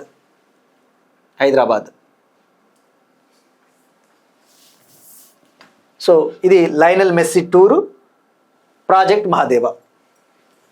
ఇక లయనెల్ మెస్సీ ముంబై ఢిల్లీ పర్యటన అయిపోయిన తర్వాత వంతారా కేంద్రాన్ని కూడా సందర్శించారు. అనంత్ అంబానీ, రిలయన్స్ ఫౌండర్ ముఖేష్ అంబానీ కొడుకైన అనంత్ అంబానీ యొక్క వంతారా ఉంది కదా, వన్యప్రాణుల సంరక్షణ కేంద్రం, ఆసియాలోనే అతిపెద్దది, దాన్ని కూడా విజిట్ చేయడం జరిగింది. నెక్స్ట్ వన్, భారత్ రణభూమి దర్శన్ కింద పర్యాటకుల కోసం చోలా మరియు డోక్లా పాస్లను ప్రారంభించిన సిక్కిం ముఖ్యమంత్రి. సిక్కిం చీఫ్ మినిస్టర్ ప్రేమ్ సింగ్ తమాంగ్ సిక్కింలోని చోలా మరియు డోక్లా అనే 2 పాసెస్ని టూరిస్టుల కోసం లాంచ్ చేశారు, ఓపెన్ చేశారు. ఇక్కడ పాసెస్, ఇక్కడ మీరు చూస్తే హిమాలయాల్లో పాసెస్ ఉంటాయి. పాసెస్ అంటే ఇవి మార్గాలు, చాలా బ్యూటిఫుల్ టూరిస్ట్ ప్లేసెస్, అద్భుతమైన పర్యాటక క్షేత్రాలు. ముఖ్యంగా ఇండియాలో బ్యాటిల్ ఫీల్డ్ టూరిజంని ఎంకరేజ్ చేయాలి అని చెప్పేసి, బ్యాటిల్ ఫీల్డ్ టూరిజం అంటే ఇప్పుడు మనకి టూరిజం అంటే స్పిరిచువల్ టూరిజము, ఆధ్యాత్మిక పర్యాటక రంగము, ఎకో టూరిజము, వన్యప్రాణులను చూడడానికి వెళ్ళినప్పుడు అదొక రకమైన tourism, spiritual tourism, border tourism, ఇలా రకరకాల టూరిజమ్స్ ఉంటాయి. అలానే బ్యాటిల్ ఫీల్డ్ టూరిజాన్ని కూడా డెవలప్ చేయాలి అని చెప్పేసి జనవరి 2025 ఈ సంవత్సరం 2025లో భారత్ రణభూమి దర్శన్ అనే ఒక స్కీమ్ని ministry of defence, ministry of టూరిజంతో కలిసి లాంచ్ చేసింది. పర్యాటక మంత్రిత్వ శాఖతో కలిసి రక్షణ మంత్రిత్వ శాఖ లాంచ్ చేసింది. పేరులోనే రణభూమి ఉంది, బ్యాటిల్ ఫీల్డ్ అంటే రణభూమి. మరి ఏంటి భారత్ రణభూమి దర్శన్ ముఖ్య ఉద్దేశము? ఇండియాలో ఈ బ్యాటిల్ ఫీల్డ్స్ ఏవైతే ఉంటాయో, అంటే ముఖ్యంగా యుద్ధాలు జరిగిన ప్రదేశాలు ఉంటాయి కదా, ఉదాహరణకు 1962 వార్ కావచ్చు, 1971 యుద్ధము, 1999 కార్గిల్ యుద్ధము. ఆ ఈ బ్యాటిల్స్ జరిగినప్పుడు కొన్ని కీలకమైన ప్రాంతాలు ఉంటాయి. ఉదాహరణకు సియాచిన్ గ్లేషియర్. ఈ సియాచిన్ గ్లేషియర్కి ప్రాముఖ్యత ఏంటి? ఇది world's highest battle field. Siachen glacier ప్రపంచంలోనే అత్యంత ఎత్తులో ఉన్న రణభూమి, రణక్షేత్రం. అక్కడ మన సోల్జర్స్ ఎప్పుడు కూడా ఉంటారు, అసలు అక్కడ బతకడమే కష్టం, అంత చలి ఉంటుంది, అంత మంచు ఉంటుంది. So Siachen glacier world's highest battle field, ప్రపంచంలోనే అత్యంత ఎత్తైన రణక్షేత్రం. సో మరి ఇటువంటి ప్రాంతాలను కనుక మనము ప్రజలకు ఓపెన్ చేస్తే పర్యాటక రంగం డెవలప్ అవుతుంది కదా అన్న ఉద్దేశంతో జనవరి 15 2025 జనవరి 15న డిఫెన్స్ మినిస్టర్ రాజ్నాథ్ సింగ్ గారు భారత్ రణభూమి దర్శన్ అలానే భారత్ రణభూమి దర్శన్ యాప్ అప్లికేషన్ కూడా లాంచ్ చేశారు. మరి ఈ భారత్ రణభూమి దర్శన్ కింద 77 బ్యాటిల్ ఫీల్డ్స్ని గుర్తించారు. అంటే 77 బ్యాటిల్ ఫీల్డ్స్ని గుర్తించారు. 77 ముఖ్యమైన రణక్షేత్రాలు, అంటే 77 ప్రదేశాలు. ఉదాహరణకు గాల్వన్ వ్యాలీ కావచ్చు, డోక్లాం పాసు, చోలా పాసు, ఇటువంటివి. మరి 77 ఎందుకు సెలెక్ట్ చేశారు? ఇది ఎప్పుడు లాంచ్ చేశారని చెప్పాము మనము 2025 జనవరి 15. ప్రతి సంవత్సరం కూడా మనం ఇండియన్ ఆర్మీ డేని జనవరి 15న సెలబ్రేట్ చేసుకుంటాం. ఇండియన్ ఆర్మీ డే, భారత ఆర్మీ దినోత్సవంని మనం ప్రతి సంవత్సరం జనవరి 15న సెలబ్రేట్ చేసుకుంటాం. ఈ 2025 జనవరి 15 నాటికి ఇండియన్ ఆర్మీ డే ఏర్పాటయ్యి 77 ఇయర్స్ పూర్తయిన సందర్భంగా ఈ భారత్ రణభూమి దర్శన్ని లాంచ్ చేయడం జరిగింది. మరి ఇప్పుడు ఇక్కడ మీరు చూస్తే జాగ్రఫీ పాయింట్ ఆఫ్ వ్యూలో డోక్లా అనేది ఎక్కడ ట్రై జంక్షన్ పాయింట్ కదా, చైనాకి, ఇండియాకి, భూటాన్కి ట్రై జంక్షన్ పాయింట్ డోక్లాం, అంటే 3 దేశాలు కలిసే ప్రాంతము. ఇక సిక్కింలో ఇంపార్టెంట్ పాసు నాతూలా పాస్ మరొకటి ఉంటుంది. మనం ప్రీవియస్ క్లాస్లో డిస్కస్ చేసుకున్నాం. మానస్ సరోవర్ కైలాస యాత్ర టిబెట్లో ఉంటుంది. మానస్ సరోవర్కి దగ్గరగా కైలాస యాత్ర, ఇది హిందువులకి, జైనులకి అది కీలకమైన ప్రదేశం ఆధ్యాత్మికంగా. ఆ మానస సరోవర క్షేత్రాన్ని, మానస సరోవర కైలాస యాత్రను చేయడం కోసము 2 మార్గాల ద్వారా చేరుకోవచ్చు. ఒకటి సిక్కింలోని నాతూలా పాస్ ద్వారా కైలాస యాత్ర చేపట్టవచ్చు. అలానే ఉత్తరాఖండ్లోని లిపులెక్ పాస్ ద్వారా కూడా కైలాస యాత్రకు వెళ్ళవచ్చు. ఆ విషయం గుర్తుపెట్టుకోండి. ఇవి 77 ప్లేసెస్. ఇందులో జమ్మూ అండ్ కాశ్మీర్లో 11 ప్లేసెస్ ఉన్నాయి, హిమాచల్ ప్రదేశ్ 4 అలాగా. This is about Bharat Ranbhoomi, Cho La and Dokla pass, Sikkim. Next one Andhra Pradesh current affairs విషయానికి వస్తే, Andhra Pradesh public employment order 2025 gazette. Andhra Pradesh public employment order 2025 గెజెట్ని కేంద్ర ప్రభుత్వం జారీ చేసింది, సెంట్రల్ గవర్నమెంట్ ఇష్యూ చేసింది. ఈ యొక్క ఏపీ పబ్లిక్ ఎంప్లాయ్మెంట్ ఆర్డర్ 2025 ముఖ్య ఉద్దేశము ఈ డైరెక్ట్ ఎంప్లాయ్మెంట్ ఏదైతే ఉంటుందో ప్రత్యక్షంగా చేపట్టే ఉద్యోగాలు, ఈ డిస్టిక్ లెవెల్లో కావచ్చు, జిల్లా స్థాయిలో కావచ్చు, జోనల్ లెవెల్లో కావచ్చు, ఆ డైరెక్ట్ ఎంప్లాయ్మెంట్ చేపడతారు కదా, ఆ యొక్క ఉద్యోగాల కల్పనలో రిజర్వేషన్కి సంబంధించి లోకల్, నాన్ లోకల్ కోటాకి సంబంధించి సెంట్రల్ గవర్నమెంట్ కొన్ని నిబంధనలు, కొన్ని ప్రొవిజన్స్ని అమెండ్ చేసింది, సవరించింది. మరి ఇక్కడ మనం తెలుసుకోవాల్సింది, ఇప్పుడు ఇంతకుముందు ఏపీ పబ్లిక్ ఎంప్లాయ్మెంట్ ఆర్డర్ 1975 ఉన్నింది, దాన్ని రద్దు చేసి ఏపీ పబ్లిక్ ఎంప్లాయ్మెంట్ ఆర్డర్ 2025 గెజెట్ని జారీ చేసింది.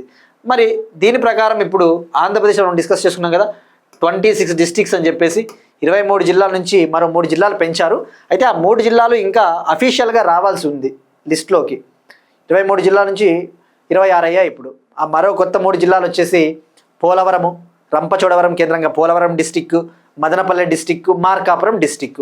అలానే రెవెన్యూ డివిజన్స్ను కూడా కొత్త రెవెన్యూ డివిజన్స్ 5 తీసుకొని వచ్చారు. ఇప్పుడు ఓవరాల్గా ఏపీలో రెవెన్యూ డివిజన్స్ 77 నుంచి 82కి పెరిగాయి. పెద్ద హరివనం అనే ఒక కొత్త మండలం కూడా వచ్చింది. పెద్ద హరివనం అనే ఒక కొత్త మండలం కూడా తీసుకొని వచ్చారు. మరి ఇప్పుడు 26 జిల్లాల ప్రకారము ఏపీని 6 జోన్స్గా డివైడ్ చేశారు. గతంలో ఆంధ్రప్రదేశ్లో ఈ ఎంప్లాయ్మెంట్కి సంబంధించి, ఉద్యోగాలకు సంబంధించి 4 జోన్లుగా ఉండేవి, జోన్ 1, జోన్ 2, జోన్ 3, జోన్ 4. ఇప్పుడు 6 జోన్స్గా డివైడ్ చేశారు. ఆ 6 zones 2 multi zones. Multi zone 1లో 3 జోన్లు ఉన్నాయి, మల్టీ జోన్ 2లో 3 జోన్లు ఉన్నాయి. మరి మల్టీ జోన్ 1 విషయానికి వస్తే zone 1, zone 2, zone 3 multi zone 1, zone 4, zone 5, zone 6 multi zone 2. ఇక జోన్ 1లో ఏ ఉన్నాయి అంటే మనము ఒకసారి తెలుసుకుంటే మంచిది, అదర్వైజ్ గుర్తుపెట్టుకునే సరిపోతుంది. జనరల్గా మనకి ఎగ్జామ్స్ అప్లై చేసేటప్పుడు మనము జోనల్స్ అప్లై చేసుకుంటాం కదా. మరి జోన్ 1లో శ్రీకాకుళం, విజయనగరం, పార్వతీపురం మన్యం, విశాఖపట్నం, అనకాపల్లి. జోన్ 2లో Alluri Sitaramaraju, Thurpu Godavari, Kakinada, doctor BR Ambedkar Konaseema. Zone 3లో west Godavari, Eluru, NTR, Krishna. Multi zone 2లో జోన్ 4 గుంటూరు, పల్నాడు, బాపట్ల, ప్రకాశం. జోన్ 5లో తిరుపతి, చిత్తూరు, అన్నమయ్య, వైఎస్ఆర్ కడప. జోన్ 6లో నంద్యాల, అనంతపురం, కర్నూలు, సత్యసాయి.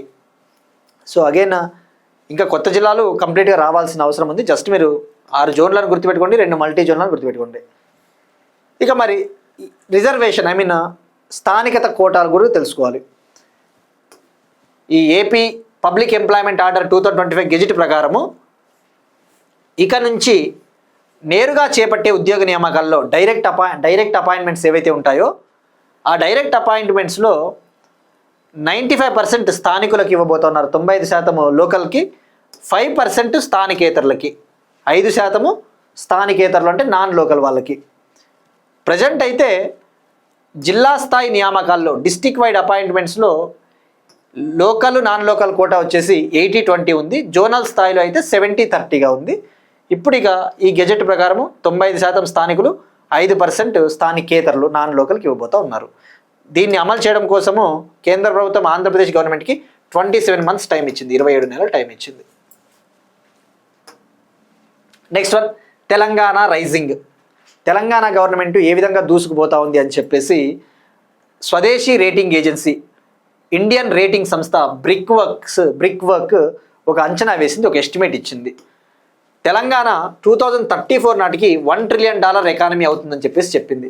మనకి రేటింగ్ ఏజెన్సీస్ అంటే మనకి జనరల్గా ఫిచ్, క్రిసిల్, S&P ఇవి గ్లోబల్ రేటింగ్ ఏజెన్సీలు, అంటే ఇవి విదేశాలకు చెందిన అంతర్జాతీయ రేటింగ్ ఏజెన్సీలు. ఈ రేటింగ్ ఏజెన్సీల ముఖ్య ఉద్దేశం ఏంటి? ఈ కంట్రీస్ ఏ విధంగా ఉన్నాయి, వీళ్ళ ఆర్థిక పరిస్థితి ఎలా ఉందని చెప్పేసి రేటింగ్స్ ఇస్తూ ఉంటారు. బట్ ఇక్కడ బ్రిక్ వర్క్ అనేది స్వదేశీ రేటింగ్ సంస్థ, మన దేశందే ఇది. ఇప్పుడు ఈ బ్రిక్ వర్క్ ఏమని చెప్పింది? 2034 నాటికి తెలంగాణ $1 ట్రిలియన్ ఎకానమీ అవుతుందని చెప్పారు. మనం తెలుసుకున్నాం కదా, తెలంగాణ రైజింగ్ సమ్మిట్లో భాగంగా ఒక దార్శనిక పత్రాన్ని కూడా రిలీజ్ చేశారు. దాని ప్రకారం ఏంటి, 2047కి $3 ట్రిలియన్ ఎకానమీ అవ్వాలి, 2034 ఆర్ 34 అని అంటున్నాడు, కానీ మనకి అఫీషియల్ వెబ్సైట్లో 2035 ఉంది. కాబట్టి 2034 అని అవ్వచ్చు, లేదంటే 2035 ఎగ్జామ్లో వాడు క్వశ్చన్ పేపర్ సెట్ చేసేవని పైన ఆధారపడి ఉంటుంది. 2034 నాటికి తెలంగాణ గవర్నమెంట్ $1 ట్రిలియన్ ఎకానమీ అవ్వాలని చెప్పేసి టార్గెట్ పెట్టుకుంది. సో అది సాధిస్తుందని చెప్పేసి చెప్పింది. అలానే 2025 నుంచి 2034 మధ్య కాలంలో తెలంగాణ ఇయర్కి 12-13% గ్రోత్ రేట్ని సాధించబోతుందని చెప్పేసి చెప్పింది. ఆల్రెడీ 2024-25 ఫినాన్షియల్ ఇయర్లో తెలంగాణ 8.1% రియల్ జీడిపి గ్రోత్ని సాధించింది. ఇక అదే ఇండియా యావరేజ్ తీసుకుంటే 2024-25లో భారతదేశపు సగటు జీడిపి గ్రోత్ రేటు 6.5%. అంటే తెలంగాణ ఇంకా ముందుగా ఉంది, అడ్వాన్స్డ్గా ఉంది. మరి ఇక తలసరి ఆదాయం విషయానికి వస్తే దేశంలో అత్యధిక తలసరి ఆదాయము తెలంగాణనే. మరి తలసరి ఆదాయం అంటే పర్ క్యాపిటల్ ఇన్కమ్. మనం ఇది ఆల్రెడీ ప్రీవియస్ క్లాస్లో డిస్కస్ చేసుకున్నాం. బ్రిక్ వర్క్ అనేది మరి ఇంకోసారి చెప్పింది. ఈ పర్ క్యాపిటల్ ఇన్కమ్ విషయానికి వస్తే 2024-25లో తెలంగాణ టాప్ ప్లేస్లో ఉంది 3.87 లాక్తో. సెకండ్ ప్లేస్లో కర్ణాటక ఉంది 3.8 లాక్. థర్డ్ ప్లేస్లో హర్యానా ఉంది 3.5 lakh per capital income. So ఇది తెలంగాణ రైజింగ్ పైన రేటింగ్ ఏజెన్సీ బ్రిక్ వర్క్ అంచనాలు. నెక్స్ట్ వన్, ఎకానమీకి సంబంధించి ఇండియా ఏడీబీ $2.2 బిలియన్ రుణ ఒప్పందానికి అంగీకారం. Asian development bank, world bank భారతదేశానికి వివిధ దేశాలకు లోన్స్ ఇస్తూ ఉంటాయి అభివృద్ధి ప్రాజెక్టుల కోసం. ఇప్పుడు ఇండియా ఏషియన్ డెవలప్మెంట్ బ్యాంక్తో $2.2 బిలియన్ పైగా ఒక లోన్ అగ్రిమెంట్ని కుదుర్చుకునింది. ఇందులో భాగంగా ఏషియన్ డెవలప్మెంట్ బ్యాంకు ఇండియాలో 5 డెవలప్మెంటల్ ప్రాజెక్ట్స్కి లోన్స్ ఇవ్వబోతూ ఉంది, 5 అభివృద్ధి ప్రాజెక్టులకి. మరి 5 అభివృద్ధి ప్రాజెక్టులు ఏవో తెలుసుకునే ముందు ఏడీబీ గురించి ఇంకొకసారి తెలుసుకోవాలి. ఏడీబీ మనం డిస్కస్ చేసుకున్నాం, 1966లో ఏర్పాటైంది. Headquarters Manila, Philippines. ఇందులో 69 కంట్రీస్ ఉన్నాయి. ఇందులో 50 కంట్రీస్ ఏషియా పసిఫిక్ ప్రాంతం సంబంధించినవి, మరో 19 countries out side of the Asia Pacific, Asia Pacific ప్రాంతానికి సంబంధించిన దేశాలు. దీనికి ప్రస్తుతం ప్రెసిడెంట్గా మసటో కండ జపాను. ఇందులో హైయెస్ట్ షేర్ వచ్చేసి జపాను, యుఎస్ఏ. అగ్రస్థానంలో జపాన్, యుఎస్ఏ, తర్వాత చైనా ఉంటుంది, ఆ తర్వాత ఇండియా, తర్వాత ఆస్ట్రేలియా షేరు. ఇక మరి ఆ 5 డెవలప్మెంటల్ ప్రాజెక్ట్స్ విషయానికి వస్తే, ఒకటి స్కిల్లింగ్ ప్రోగ్రామ్స్కి ఉద్యోగ కల్పన, నైపుణ్య శిక్షణ కోసము 846 మిలియన్ ఇస్తూ ఉంది. మనకి నెంబర్స్ అంత అవసరం లేదండి, ఓవరాల్గా గుర్తుపెట్టుకోండి. ఓవరాల్గా $2.2 బిలియన్ అని గుర్తుపెట్టుకోండి. ఇక యువర్ విష్, మీరు గుర్తుపెట్టుకోవాలనుకుంటే ఎగ్జాక్ట్ నెంబర్ కూడా వీటి గుర్తుపెట్టుకోండి. అదర్వైజ్ ఏ ప్రాజెక్టులకి డబ్బులు ఇస్తూ ఉంది అనుకుంటే సరిపోతుంది, తెలుసుకుంటే సరిపోతుంది. స్కిల్లింగ్ ఎంప్లాయబిలిటీ ప్రోగ్రామ్కి ఇస్తుంది. అలానే రూఫ్ టాప్ సోలార్ ప్రోగ్రామ్, ఈ యొక్క పిఎం సూర్యఘర్ ముఫ్త్ బిజిలీ యోజన ఉంది కదా, ఆ పిఎం సూర్యఘర్ ముఫ్త్ బిజిలీ యోజన కింద 2027 కల్లా 2027 కల్లా 10 మిలియన్ హౌస్ హోల్డ్స్కి, 10 మిలియన్ హౌస్ హోల్డ్స్ అంటే 1 crore కదా, 1 crore హౌస్ హోల్డ్స్కి క్లీన్ ఎనర్జీ అందించడానికి తీసుకొని వచ్చిన ప్రాజెక్ట్ అది. సో ఈ ప్రాజెక్ట్ కింద 650 million ఇస్తుంది.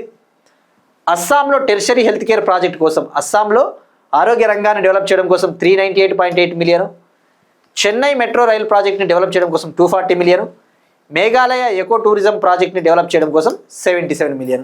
సో ఇవన్నీ కలిపితే 2.2 billion అవుతుంది. నెక్స్ట్ వన్, నవంబర్లో భారతదేశ నిరుద్యోగిత రేటు 4.7%. అన్ఎంప్లాయ్మెంట్ ఏవైనా ఇండిసెస్ ఇలాంటివి కంటిన్యూస్గా వార్తల్లో ఉంటాయి. సో ఈ అన్ఎంప్లాయ్మెంట్ రేటు నవంబర్లో తగ్గింది, డిక్లైన్ అయింది, 4.7%కి వచ్చిందని చెప్పేసి ministry of statistics and programme implementation గణాంకాలు మరియు పథకాల అమలు మంత్రిత్వ శాఖ చెప్పింది. ఇక్కడ అన్ఎంప్లాయ్మెంట్ విషయానికి వస్తే ఇండియాలో నిరుద్యోగాన్ని కొలవడానికి సరైన టైం పీరియడ్ అంటూ ఉండేది కాదు గతంలో, అంటే రెగ్యులర్గా కొలిచేవాళ్ళు కాదు. అయితే ఇప్పటి నుంచి ఇప్పుడు ఎవ్రీ మంత్ డేటా రిలీజ్ చేస్తూ ఉన్నారు. మనం డిస్కస్ చేసుకున్నాం, ప్రతి మంత్ కూడా అన్ఎంప్లాయ్మెంట్కి సంబంధించిన డేటా వస్తుంది. గతంలో ముఖ్యంగా అర్బన్ అన్ఎంప్లాయ్మెంట్, నగరాల్లో ఈ యొక్క నిరుద్యోగతను కొలవడానికి ప్రతి 3 నెలలకు ఒకసారి కొలిచేవాళ్ళు, త్రైమాసికం. For every quarter urban unemployment data is going to be released earlier. But for the first time May 15th నుంచి మంత్లీ వైజ్, నెలవారీగా ఎవ్రీ మంత్ నిరుద్యోగ డేటా రావడం మొదలుపెట్టింది మనకి. తొలిసారిగా మే 15న అన్ఎంప్లాయ్మెంట్ డేటా రిలీజ్ చేసింది మాస్పీ మంత్రిత్వ శాఖ. మరి మే 15th రిలీజ్ చేసిన అన్ఎంప్లాయ్మెంట్ డేటా ఏదైతే ఉందో ఆ డేటా జనవరి, ఫిబ్రవరి, మార్చికి సంబంధించిన డేటా, ఏప్రిల్కి సంబంధించిన డేటా. సో ఇప్పుడు మనం తెలుసుకోవాల్సింది అన్ఎంప్లాయ్మెంట్ రేట్ ఎంత ఉంది అంటే 4.7%. మరి ఎవరు ఇటువంటి ఇండికేటర్స్ని క్యాలిక్యులేట్ చేస్తారు అంటే ఈ గణాంకాలు మరియు పథకాల అమలు మంత్రిత్వ శాఖ, ministry of statistics and programme implementation కింద నేషనల్ స్టాటిస్టిక్స్ ఆఫీస్ అని ఒకటి ఉంటుంది. National statistics office. ఈ నేషనల్ స్టాటిస్టిక్స్ ఆఫీస్ 2017లో పీరియాడిక్ లేబర్ ఫోర్స్ సర్వేని లాంచ్ చేసింది. పీరియాడిక్ లేబర్ ఫోర్స్ సర్వే, అది గుర్తుపెట్టుకోండి, డైరెక్ట్గా గుర్తుపెట్టుకోండి. మరి పీరియాడిక్ లేబర్ ఫోర్స్ సర్వే ఏం చేస్తుందంటే ఇండియాలో లేబర్ ఫోర్స్ పార్టిసిపేషన్ రేట్ ఎంత ఉంది, ఇండియాలో లేబర్ ఫోర్స్ పార్టిసిపేషన్ రేట్ అంటే ఏంటి, శ్రామిక శక్తి భాగస్వామ్య రేటు, అలానే వర్కర్ పాపులేషన్ రేషియో ఎంత ఉంది ఇండియాలో, ఎంత ఉంది, అలానే అన్ఎంప్లాయ్మెంట్ రేట్ ఎంత ఉంది, నిరుద్యోగిత రేట్ ఎంత ఉందని చెప్పేసి ఈ 3 ఇండికేటర్లకు సంబంధించిన డేటా రిలీజ్ చేస్తుంటుంది. మరి ఎలా రిలీజ్ చేస్తారు, గ్రామీణ ప్రాంతాల్లో ఎంత ఉంది, అర్బన్ ప్రాంతాల్లో ఎంత ఉంది, అలా రిలీజ్ చేయడం జరుగుతుంది. ఇప్పుడు మనం తెలుసుకోవాల్సింది కొన్ని కీలకమైన టర్మ్స్. ఈ labour force participation rate, worker population ratio, unemployment rate ఏంటో ఆ డెఫినేషన్లు, వాటి నిర్వచనాలు మనకి ఐడియా ఉంటేనే మనకి ఇవి అర్థమవుతాయి. ఫస్ట్ ఇప్పుడు మనం చూస్తే మనం మెయిన్గా ఫస్ట్ ఫోకస్ చేయాల్సినది లేబర్ ఫోర్స్ అనే దానిపైన ఫోకస్ చేయాలి. లేబర్ ఫోర్స్ ఇండియాలో ఎవరైతే 15 years అంతకంటే ఎక్కువ ఉంటారో, 15 years అంతకంటే ఎక్కువ ఉండి ఎవరైతే వాళ్ళు ఉద్యోగాలు చేస్తూ ఉంటారో లేదా ఉద్యోగాలు చేయడానికి రెడీగా ఉంటారో అటువంటి వాళ్ళని లేబర్ ఫోర్స్గా పరిగణిస్తారు. ఇండియాలో ఎవరైతే 15 years అంతకంటే ఎక్కువ ఉండి ఎవరైతే జాబులు చేస్తూ ఉన్నారో అలానే జాబులు చేయడానికి ఇంట్రెస్ట్ చూపుతూ ఉన్నారో అటువంటి ఫోర్స్నే లేబర్ ఫోర్స్గా పరిగణిస్తారు, గుర్తుపెట్టుకోండి. మరి ఇప్పుడు లేబర్ ఫోర్స్ పార్టిసిపేషన్ రేట్ అంటే ఏంటో తెలుసుకోవాలా. ఇక్కడ ఇంకొక టర్మ్ ఉంది, వర్కింగ్ ఏజ్ పాపులేషన్ అని ఒకటి ఉంటుంది. వర్కింగ్ ఏజ్ పాపులేషన్ అంటే ఏంటి, పనిచేసే జనాభా. ఇది 2023లో అనుకుంటాను ఆంధ్రప్రదేశ్ గ్రూప్ 1లో ఇచ్చాడు. ఆంధ్రప్రదేశ్ గ్రూప్ 1లో వర్కింగ్ ఏజ్ పాపులేషన్, దీన్ని డెమోగ్రఫిక్ డివిడెండ్ అంటారు. డెమోగ్రఫిక్ డివిడెండ్ అంటే ఏంటి, ఈ యొక్క జనాభాని కనుక మనం కరెక్ట్గా ఉపయోగించుకుంటే మన భారతదేశ ఆర్థిక వ్యవస్థ చాలా ముందుకు దూసుకొని పోతుంది. ఈ వర్కింగ్ ఏజ్ పాపులేషన్ ఒక్కో దేశంలో ఒక్కోలా ఉంటుంది. ఇండియాలో అయితే జనరల్గా 15 నుంచి 64 years ఉండే వాళ్ళని పనిచేసే జనాభాగా పరిగణిస్తారు. వీళ్ళు బాగా పనిచేస్తే భారతదేశ ఆర్థిక వృద్ధి సాధిస్తుంది. మరి ఇక్కడ లేబర్ ఫోర్స్ అంటే ఏమని చెప్పాము, those who are 15 and above, 15 లేదా 15 ఏళ్ళు లేదా అంతకంటే ఎక్కువ ఉండేవాళ్ళు. మరి ఇక లేబర్ ఫోర్స్ పార్టిసిపేషన్ రేట్ విషయానికి వస్తే శ్రామిక శక్తి భాగస్వామ్య రేటు. ఒక టోటల్ పాపులేషన్లో, ఒక మొత్తం జనాభాలో ఎంతమంది అయితే వర్క్ చేస్తూ ఉన్నారో, ఎంతమంది అయితే జాబులు చేస్తూ ఉన్నారో, అలానే ఎంతమంది జాబులు చేయడానికి ఇంట్రెస్ట్ చూపుతూ ఉన్నారో, those who are seeking employment, ఆ పర్సంటేజ్నే లేబర్ ఫోర్స్ పార్టిసిపేషన్ రేట్ అంటారు. గుర్తుపెట్టుకోండి, టోటల్ పాపులేషన్లో ఎంతమంది జాబులు చేస్తూ ఉన్నారో, అలానే ఎంతమంది ఉద్యోగాలు చేయడానికి రెడీగా ఉన్నారో ఆ రేటునే లేబర్ ఫోర్స్ పార్టిసిపేషన్ రేట్ అంటారు. రైట్. ఇక ఇంకొకటి మనం తెలుసుకోవాల్సింది worker population ratio. Worker population ratio అంటే ఒక పాపులేషన్లో, ఒక జనాభాలో ఎంతమంది ఉద్యోగాలు చేస్తున్నారో, number of employed people in the population, ఆ రేటునే వర్కర్ పాపులేషన్ రేట్ అంటారు. ఒక జనాభాలో ఎంతమంది ఉద్యోగాలు చేస్తూ ఉన్నారో ఆ రేటుని వర్కర్ పాపులేషన్ రేషియో అంటారు. ఇక అన్ఎంప్లాయ్మెంట్ రేటు విషయానికి వస్తే, నిరుద్యోగిత రేటు విషయానికి వస్తే, ఒక లేబర్ ఫోర్స్లో ఎంతమంది నిరుద్యోగులుగా ఉన్నారో ఆ రేటునే అన్ఎంప్లాయ్మెంట్ రేట్ అంటారు. అంటే ఏంటి, మనం డిస్కస్ చేస్తున్నాం కదా, లేబర్ ఫోర్స్ అంటే ఎవరు, 15 లేదా అంతకంటే ఎక్కువ ఏళ్ళు ఉండాలి వాళ్ళకి, అందులోనూ ఉద్యోగాలు ఎంతమంది చేస్తూ ఉన్నారు, ఉద్యోగాలు చేయడానికి ఎవరు ఇంట్రెస్ట్ చూపుతూ ఉన్నారు, అది లేబర్ ఫోర్స్. ఆ లేబర్ ఫోర్స్లో ఎంతమంది నిరుద్యోగులుగా ఉన్నారో ఆ రేటునే అన్ఎంప్లాయ్మెంట్ రేట్ అంటారు. సో ఇవి పారామీటర్స్, ఇవి ఒకసారి రాసుకోండి మళ్ళీ, ఎందుకంటే ప్రతి మంత్ కూడా మనకి అన్ఎంప్లాయ్మెంట్ రేట్ అనేది వార్తల్లో ఉంటుంది. ఇప్పుడు నవంబర్ది డిస్కస్ చేసుకున్నాం, మళ్ళీ జనవరిలో మనం డిసెంబర్ది డిస్కస్ చేసుకోవాలా. సో ప్రతిసారి మనం ఎలాగో చెప్తాం, బట్ మీరు ఒకసారి నోట్స్ క్లియర్గా రాసుకుంటే గుర్తుంటాయి. సో ఇక మరి ఇప్పుడు ఈజీ అవుతుంది మనకి. ఇప్పుడు చూస్తే ఇండియాలో లేబర్ ఫోర్స్ పార్టిసిపేషన్ రేట్ ఎంత ఉంది నవంబర్లో?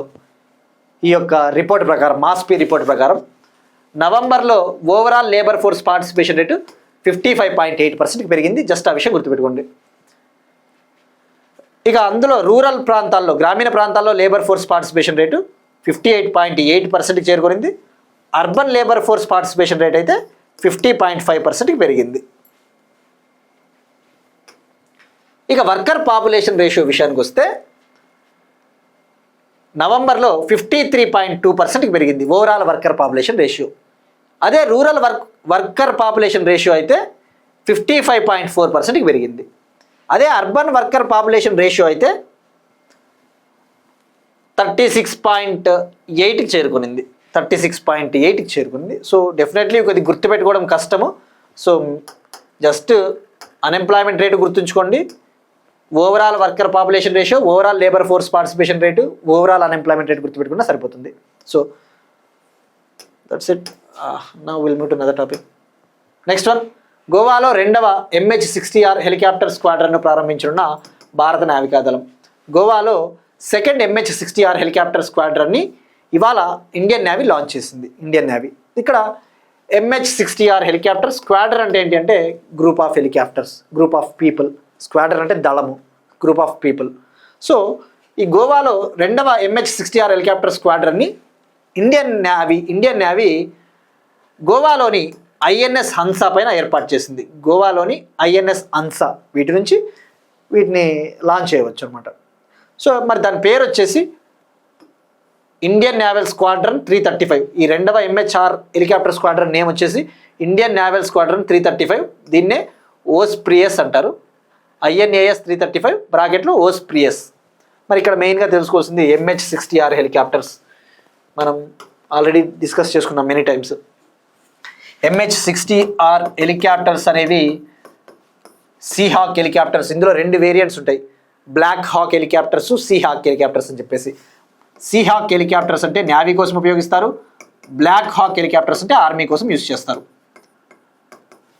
ఈ MH-60R హెలికాప్టర్స్ కొనుగోలు చేయాలని చెప్పేసి ఇండియన్ నేవీ కోసం గవర్నమెంట్ ఆఫ్ ఇండియా 2020లో అమెరికాతో ఒక అగ్రిమెంట్ కుదుర్చుకునింది. ఆ ఒప్పందంలో భాగంగా భారత నేవీ కోసం 24 MH-60R హెలికాప్టర్స్ని కొనుగోలు చేసాం, పర్చేస్ చేసాం. అవి డెలివరీ కూడా చేసింది.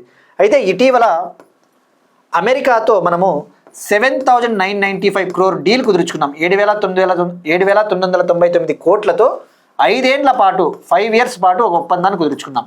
ఈ ఒప్పందంలో భాగంగా ఇండియాలో ఈ MH-60R హెలికాప్టర్స్కి అవసరమైన రీపేర్స్, అవసరమైన మరమ్మతులు, అవసరమైన మెయింటెనెన్స్ సపోర్టు, అవసరమైన మద్దతు కోసము ఒక సెంటర్ను ఏర్పాటు చేసి దానికి అవసరమైన మద్దతు ఇవ్వాలని చెప్పేసి అమెరికాతో ఒప్పందం కుదుర్చుకున్నాం. అది ఎన్నేళ్ల పాటు అమల్లో ఉంటుంది? 5 ఏళ్ల పాటు.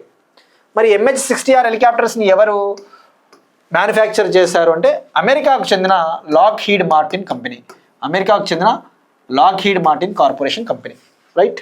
సో ఇప్పుడు గోవాలో ఈ 2వ MH-60R హెలికాప్టర్ స్క్వాడ్రన్ని ప్రారంభించడం జరిగింది. ఇక మరి ఫస్ట్ MH-60R స్క్వాడ్రన్ ఎక్కడ ఉందంటే కొచ్చిన్లో 2024 మేలో కేరళలోని కొచ్చిన్లో నేవీ కోసం అప్పగించారు. ఇక ఫీచర్స్ వచ్చేసి జస్ట్ ఫీచర్స్ గుర్తుపెట్టుకోండి. ఈ హెలికాప్టర్కి అడ్వాన్స్డ్ వెపన్స్ ఉంటాయి, సెన్సార్స్ ఉంటాయి, మల్టీ రోల్ ప్లాట్ఫామ్ ఇది, అంటే బహుళ అవసరాల కోసం వినియోగించే హెలికాప్టరు. కన్వెన్షనల్ సాంప్రదాయమైన అవసరాల్లో ఉపయోగించవచ్చు. అసిమెట్రికల్ థ్రెట్స్ ఏవైనా ముప్పు వచ్చినప్పుడు కూడా వీటిని ఉపయోగించవచ్చు. నెక్స్ట్ వన్, నౌకాదళంలోకి ప్రవేశపెట్టబడిన DSC-A20. DSC-A20 diving support craft A20. ఇది కేరళలోని కొచ్చిలో నిన్న నేవీకి అప్పగించడం జరిగింది, ఇండియన్ నేవీకి అప్పగించడం జరిగింది. 16 డిసెంబర్న అప్పగించారు. మరి ఇక్కడ మనకి ఈ DSC-A20 అంటే ఏంటి? మనకి ఇండియన్ నేవీ అంటేనే గుర్తు రావాల్సినది చాలా INS వెజల్స్, INS నిస్తార్ అని, స్టెల్త్ ఫ్రిగేట్స్, నీలగిరి క్లాసు, శివాలిక్ క్లాస్కి చెందిన స్టెల్త్ ఫ్రిగేట్లు, ఇటువంటి న్యూస్లో కంటిన్యూస్గా వార్తల్లో ఉంటాయి. మరి ఇప్పుడు DSC-A20 దీని ప్రాముఖ్యత ఏంటి, దీని సిగ్నిఫికెన్స్ ఏంటో తెలుసుకున్న తర్వాత మనం దీని గురించి డీటెయిల్స్గా తెలుసుకుందాం. ఇది భారతదేశపు మొదటి స్వదేశీ diving support craft, India's first indigenous diving support craft. దీన్ని తయారు చేసిన వాళ్ళు కోల్కతాకు చెందిన తీతాగర్హ్ రైల్ సిస్టమ్స్ లిమిటెడ్ దీన్ని మ్యానుఫ్యాక్చర్ చేసింది, డిజైన్ చేసి తయారు చేసింది. యాక్చువల్లీ ఇందులో భాగంగా 5 DSCలను 5 డైవింగ్ సపోర్ట్ క్రాఫ్ట్స్ని తయారు చేస్తూ ఉన్నారు. అందులో మొదటిది ఇది. 5 డైవింగ్ సపోర్ట్ క్రాఫ్ట్స్ని అంటే ఒక నౌక, మీరు చూస్తే ఇది నౌక, షిప్ ఇది. సో రైట్, మరి ఇప్పుడు అసలు మనకి ఫస్ట్ తెలుసుకోవాల్సింది దీని పర్పస్ ఏంటి. ఈ డైవింగ్ సపోర్ట్ క్రాఫ్ట్ DSC-A20 దీని ఉపయోగం ఏంటి, ఎందుకు యూస్ చేస్తారంటే అండర్ వాటర్ ఆపరేషన్స్ కోసం. అండర్ వాటర్ ఆపరేషన్స్ అంటే ఇప్పుడు మనకి ఏవైనా search and rescue operations, diving support, under water అవసరాల కోసం ఉపయోగిస్తారు. మరి ఇటువంటిదే మనము ప్రీవియస్ క్లాసెస్లో INS నిస్తారు, INS నిపుణ గురించి కూడా డిస్కస్ చేసుకున్నాం. ఐడియా ఉందా? INS నిస్తార్ని విశాఖపట్నం చెందిన Hindustan ship yard limited manufacture చేసింది, తయారు చేసింది. మరి INS నిస్తార్ ఏంటి? ఇది డైవింగ్ సపోర్ట్ వెజల్ కదా, diving support vessel, India's first diving support vessel, భారతదేశపు మొదటి డైవింగ్ సపోర్ట్ వెజల్ INS నిస్తారు. మరి దీని ముఖ్య ఉద్దేశం, దీని ఉపయోగం ఏంటి, యూజ్, ఇది కూడా అండర్ వాటర్ ఆపరేషన్స్ కోసం ఉపయోగిస్తారు, డైవింగ్ సపోర్ట్ కోసం ఉపయోగిస్తారు. ఇక్కడ మీరు చూస్తే ఇక్కడ డైవింగ్ అనే పేరుంది, డైవింగ్ సపోర్ట్ అనే పేరుంది, ఇక్కడ డైవింగ్ సపోర్ట్ ఉంది. అంటే ఈ రెండింటి ఫంక్షన్స్, ఈ రెండింటి అవసరాలు, రెండింటి ఉపయోగాలు ఒక్కటే. మరి ఏంటి తేడా అంటే INS నిస్తార్ అనేది చాలా హ్యూజ్, చాలా పెద్ద షిప్స్ ఇవి.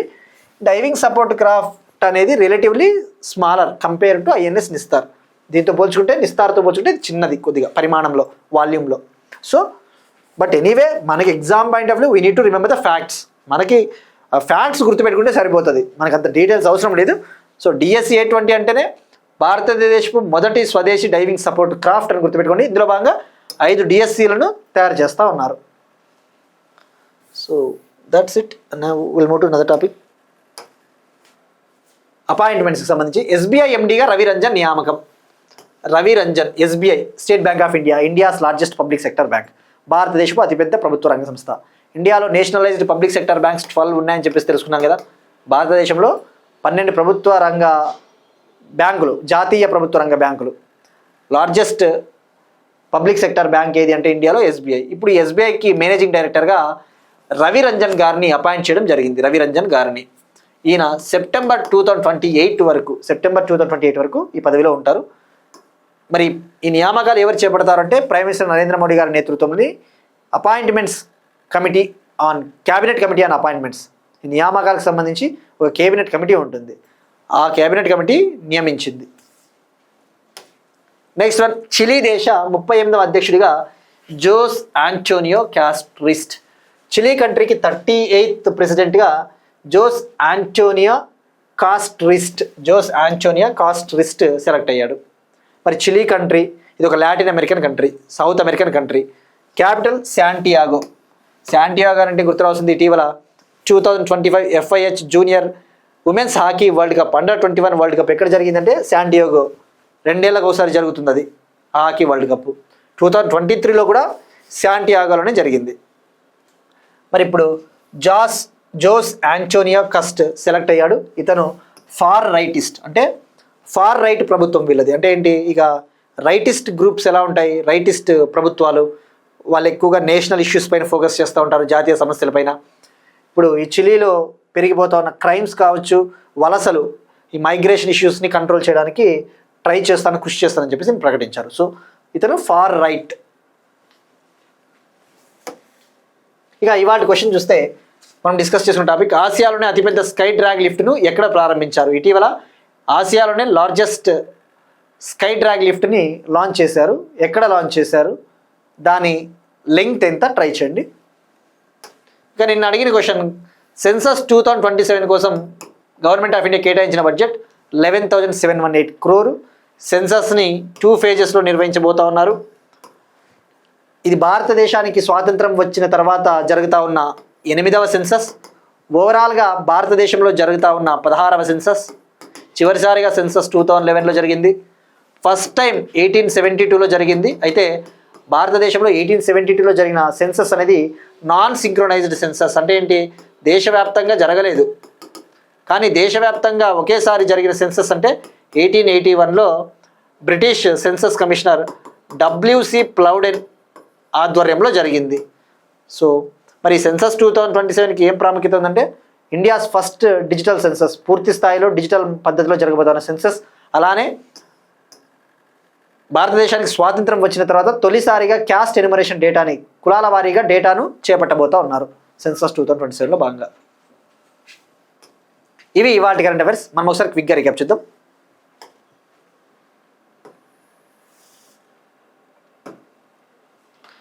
ప్రైమ్ మినిస్టర్ నరేంద్ర మోడీ గారి జోర్డాన్ టూరు 5 MOUలు కుదిరాయి. ఇథియోపియాలో prime minister Narendra Modi first పర్యటన 3 MOUలు కుదిరాయి. ప్రైమ్ మినిస్టర్ మోడీకి ఇథియోపియా అత్యున్నత పురస్కారం, ఓవరాల్గా 28 వచ్చాయి మోడీ గారికి ఇప్పటికీ. ప్యాక్స్ సిలికా క్రిటికల్ మినరల్స్ కూటమిని లాంచ్ చేసిన అమెరికా. విజయ్ దివాస్ సందర్భంగా న్యూఢిల్లీలో పరమవీర్ దీర్ఘా గ్యాలరీని ప్రారంభించిన రాష్ట్రపతి. శాంతి బిల్లు, న్యూక్లియర్ ఎనర్జీ సెక్టార్లో ప్రైవేటు పెట్టుబడుల కోసం. భారతదేశం మొట్టమొదటి యోగా ఆయుర్వేద క్లస్టర్ సెంటర్ పతంజలి విశ్వవిద్యాలయం, హరిద్వార్, ఉత్తరాఖండ్. ప్రాజెక్ట్ మహాదేవ్ను ప్రారంభించిన మహారాష్ట్ర చీఫ్ మినిస్టర్ దేవేంద్ర ఫడ్నవీస్. చోలా మరియు డోక్లా పాస్లను ప్రారంభించిన సిక్కిం ముఖ్యమంత్రి. భారత్ రణభూమి దర్శన్. ఏపీలో 6 జోన్లు, 2 మల్టీ జోన్లు. Telangana Rising rating agency Brick Work. India ADB $2.2 billion loan agreement. నవంబర్లో భారతదేశ నిరుద్యోగిత రేటు 4.7%. గోవాలో 2వ MH-60R హెలికాప్టర్ స్క్వాడ్రన్ను ప్రారంభించనున్న భారత నావికాదళం.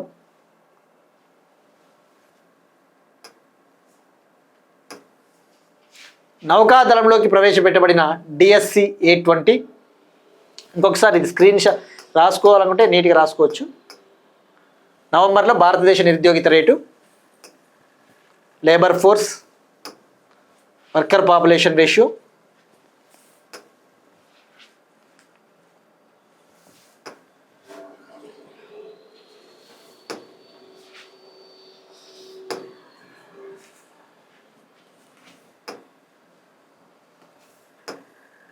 నౌకాదళంలోకి ప్రవేశపెట్టిన DSC-820. SBI MDగా రవిరంజన్. చిలీ దేశ 38వ అధ్యక్షుడిగా జోస్ ఆంటోనియో కాస్ట్రిస్ట్.